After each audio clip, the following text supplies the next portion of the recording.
sesuatu itu kalau diselesaikan dengan tabayun itu lebih enak daripada pertentangan, istilah orang Jawa gitu. Tapi ketika dalam tabayun, dalam klarifikasi, misalnya Mas Khosinuddin ketemu dengan pihak PIK, perwakilan PIK untuk menyampaikan dalam rangka membela warga tadi yang tergusur. Nah, kalau misalnya ada bagian dari apa yang disampaikan Bang Khosinuddin ketika melakukan advokasi kepada masyarakat, nah saya hadir, walaupun saya bukan orang PIK, sebagai teman, sebagai seorang sahabat, monggo datanya, di mana lokasinya, di mana alamatnya, kita selesaikan, mana suratnya, mana ahli warisnya. Kalau saya sih seperti itu, karena saya memang semuanya dilakukan dengan tabayun. Nah, kan ya ayyuhalladzina amanu in ja'akum fasikum binaba'in fatabayyan. Wahai orang yang beriman, jika datang kabar dari orang-orang fasik maka tabayun. Tabayun itu kepada orang yang mengalami, melihat dan merasakan langsung. Nah, ketika ada kabar ya sungai diuruk, ya kemudian tanahnya dirampas, saya memang tabayun, tapi tabayunnya bukan ke PIK 2, Mas. Saya tabayunnya ke orang yang menjadi korban langsung dan dijawab mereka benar terjadi itu.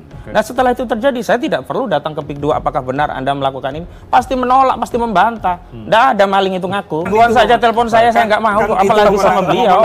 Aduan telepon saya, nggak mau saya. Dan pengadilan saja. Dikatakan oleh Mas Ahmad, abrasi ini adalah dalih, begitu.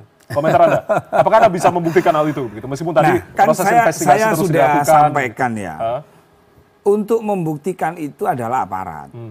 Dalam hal ini kalau urusan tanah BPN, kalau urusan laut, pagar laut, KKP, kan begitu. Karena kita tidak punya alat untuk melakukan investigasi itu dan tidak dikasih wewenang oleh negara.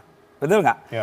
Nah, saya ingin mengomentari sahabat saya, Mas Khosinuddin. Saya senang Mas Khosinuddin kalau memang ada di lapangan, namanya proyek ya. Ketika ada lapangan seperti sungai yang teruruk, alhamdulillah juga dijawab, akhirnya diperbaiki, tapi sungainya, salurannya, nah ini nanti kami sampaikan. Terus kemudian ada penggusuran, ada perampasan. Saya malah lebih senang ketika data itu tersampaikan.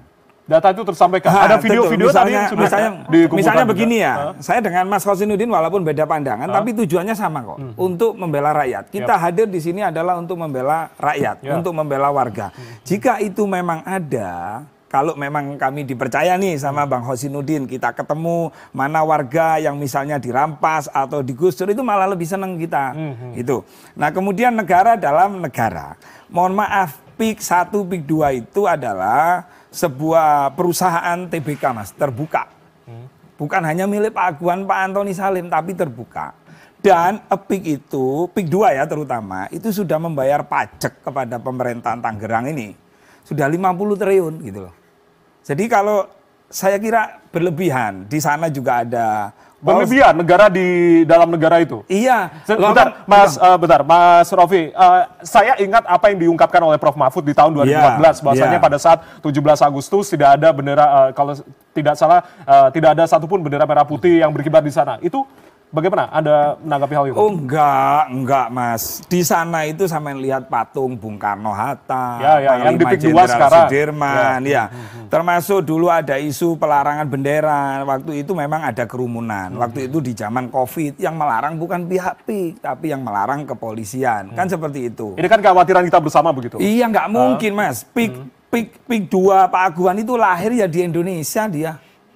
Dari etnis Tionghoa, tapi perhatian kepada negara. Banyak Mas di sana kemarin, alhamdulillah Menteri Agama yang asalnya kemarin beliau sempat bilang, lalu kemudian di LC beliau saya kritisi. Di sana itu masjid musola itu ada 18, termasuk Menara Syariah itu tadi gitu. Nah, jadi lebih enaknya, ini kan saya ingin membuka keran komunikasi ya. Kan sesuatu itu kalau diselesaikan dengan tabayun itu lebih enak daripada pertentangan, istilah orang Jawa gitu. Tapi ketika dalam tabayun, dalam klarifikasi, misalnya Mas Khosinuddin ketemu dengan pihak PIK, perwakilan PIK untuk menyampaikan dalam rangka membela warga tadi yang tergusur. Saya sendiri Mas ya, kalau misalnya tanah saya digusur, ya pasti nelongso, pasti ngelawan. Nah, kalau misalnya ada bagian dari apa yang disampaikan Bang Khosinuddin ketika melakukan advokasi kepada masyarakat, Nah, saya hadir. Walaupun saya bukan orang PIK, sebagai teman, sebagai seorang sahabat, monggo datanya, di mana lokasinya, di mana alamatnya, kita selesaikan, mana suratnya, mana ahli warisnya. Kalau saya sih seperti itu, karena saya memang semuanya dilakukan dengan tabayun. Nah, tanah abrasi, mungkin orang meragukan, saya ada namanya Pak Hendra, Mas. Tadi saya pastikan kembali, termasuk saksi-saksi warga, dia punya, Mas. Sertifikat punya, SPPT punya, AJB juga punya. Dan totalnya 92 hektar. Waktu itu dia datang ke kantor saya, dibawain orang, yang bawa orang, dia ingin menjual tanahnya. Tapi dia nggak cerita kalau tanahnya itu sudah kekubur oleh laut.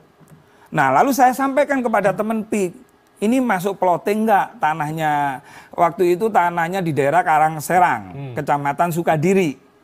Nah, akhirnya saya disuruh moto tuh, sertifikat atau SPPT difoto. PIK menyampaikan begini, Gus, kami tidak mau beli tanah yang berbau air. Saya nggak paham apa tanah sawah. Berbau air? Ya, apa sawah ya? Apa sawah maksudnya? Bukan berbau air laut. Nah, akhirnya dapat 3 jam, saya dapat kesimpulan. Gus, mohon maaf, tanahnya Pak Hendra itu setelah kita cek berbau air laut, sudah tenggelam gitu loh. Ini, nah itu Pak Hendra bisa disaksikan ke TVRI, dihadirkan bisa, gitu loh.